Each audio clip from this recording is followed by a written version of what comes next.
बिस्मिल्लाहिर्रहमानिर्रहीम। आज हम इंट्रोडक्शन टू कंप्यूटर पढ़ेंगे। Computer is an electronic device that can accept data, process data and produce information and store that information for future use. अब computer जो है वो basically एक मशीन है, एक इलेक्ट्रॉनिक डिवाइस है जो इलेक्ट्रिसिटी पे चलती है, जिसका काम है डाटा यूजर से लेना, यानी कि जो उसको चला रहा है वो उस जो डाटा उसने यूजर से लिया है, जो चला रहा है लैप कंप्यूटर को, उससे डाटा लेके उसके ऊपर एक्ट करना, जैसा कि हमने बताया है उसको कि आपके पास अगर 2+2 है तो आपने कुछ इस तरह करना है कि इसका आंसर 4 आए। तो वो इसको प्रोसेस करेगा, और जब आंसर आ जाएगा उसका, यानी कि 4 आ जाएगा, तो वो डाटा जो है उस यूजर को जो चला रहा है उसको डिस्प्ले कर देगा, जिसको हम कहते हैं आउटपुट।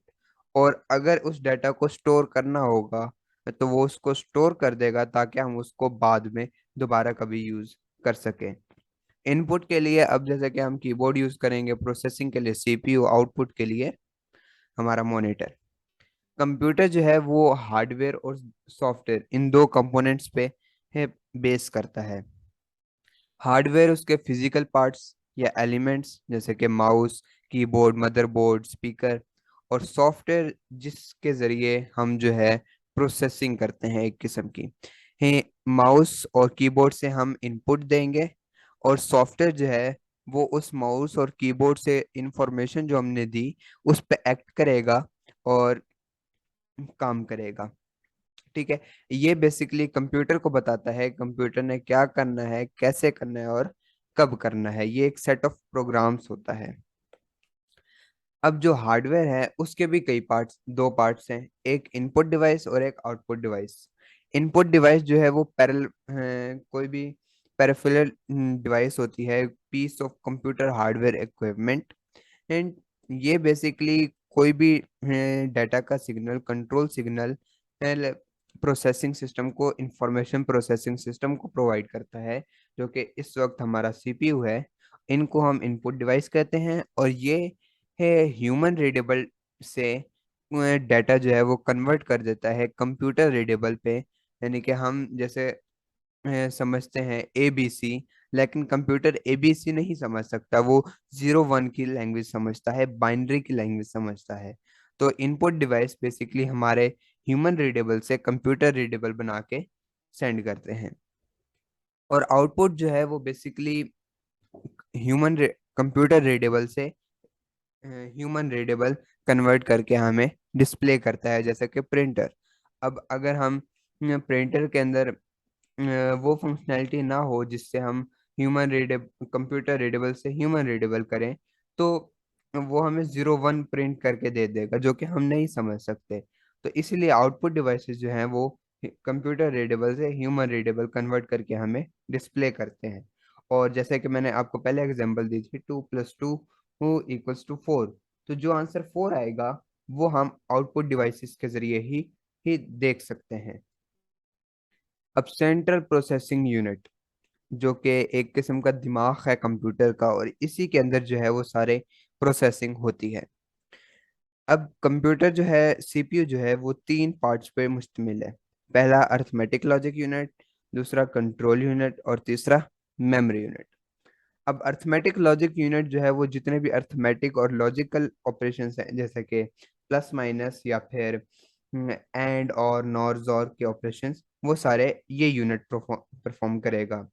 और जहां तक बात रही कंट्रोल यूनिट की, ये कंट्रोल करेगा कंप्यूटर के बाकी कंपोनेंट्स को, यानी कि उनको इंस्ट्रक्शंस देगा कि आपने कब और कहाँ जाके ये डाटा पहुंचाना है, या आपने ये काम कब परफॉर्म करना है, वो सारा कंट्रोल यूनिट देखता है। अब मेमोरी यूनिट में अगर हम आए तो उसके अंदर दो पार्ट्स हैं, एक प्राइमरी मेमोरी और एक सेकेंडरी मेमोरी। प्राइमरी मेमोरी के अंदर रैम और रोम आते हैं। रैम जो है रैंडम एक्सेस मेमोरी, जिसके अंदर डाटा जो है वो टेम्परेरीली स्टोर किया जाता है, और ये वोलेटाइल होता है नेचर में।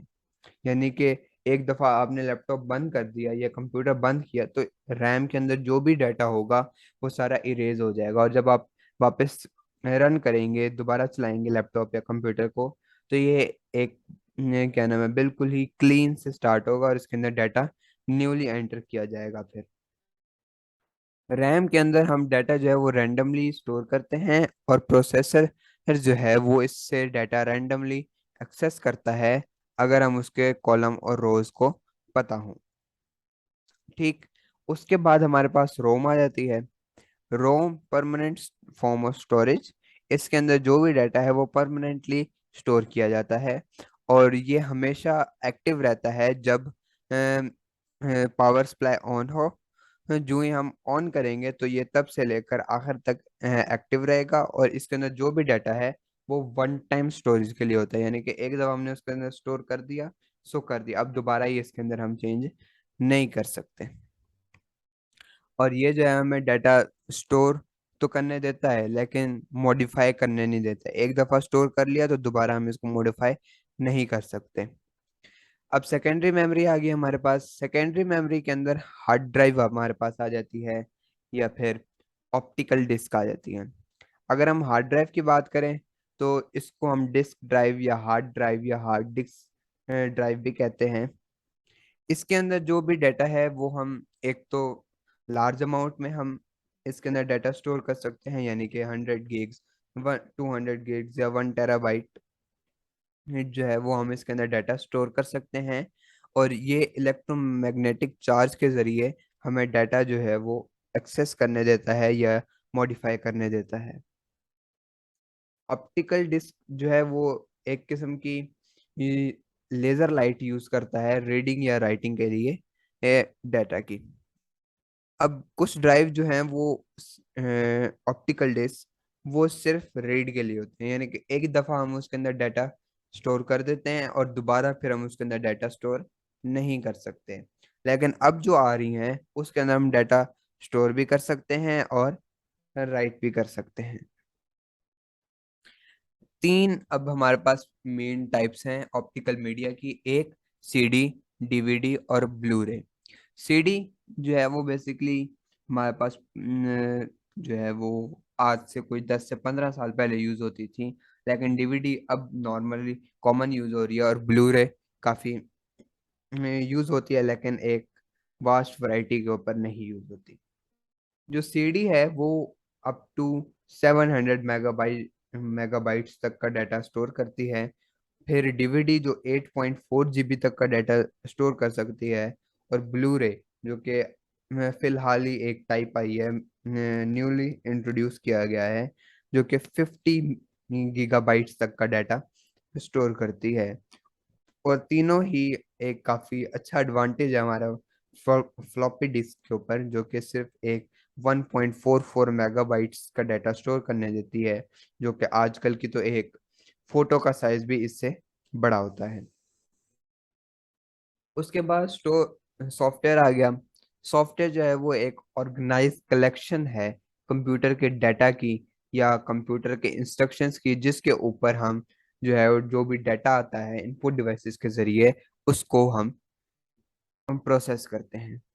ये जो है दो कैटेगरी पे हमारे पास मुश्तमिल है, एक सिस्टम सॉफ्टवेयर, एक एप्लीकेशन सॉफ्टवेयर। अब सिस्टम सॉफ्टवेयर जो है वो बेसिकली कोई स्पेसिफिक फंक्शन के लिए नहीं होता कंप्यूटर के। इसका जो काम है वो ज़्यादातर यही होता है कि ऑपरेटिंग सिस्टम को रन करना, या फिर ऑपरेटिंग सिस्टम खुद। बायोस और operating system basically system software के अंदर ही आते हैं। अब एप्लीकेशन सॉफ्टवेयर जो कि एक स्पेसिफिक टास्क को पूरा करने के लिए यूज किया जाता है। ये सिंगल प्रोग्राम हो सकता है, जैसे कि इमेज व्यूअर, या फिर एक छोटे प्रोग्राम्स की ही कलेक्शन हो सकती है। Thanks for watching. खुदा हाफिज।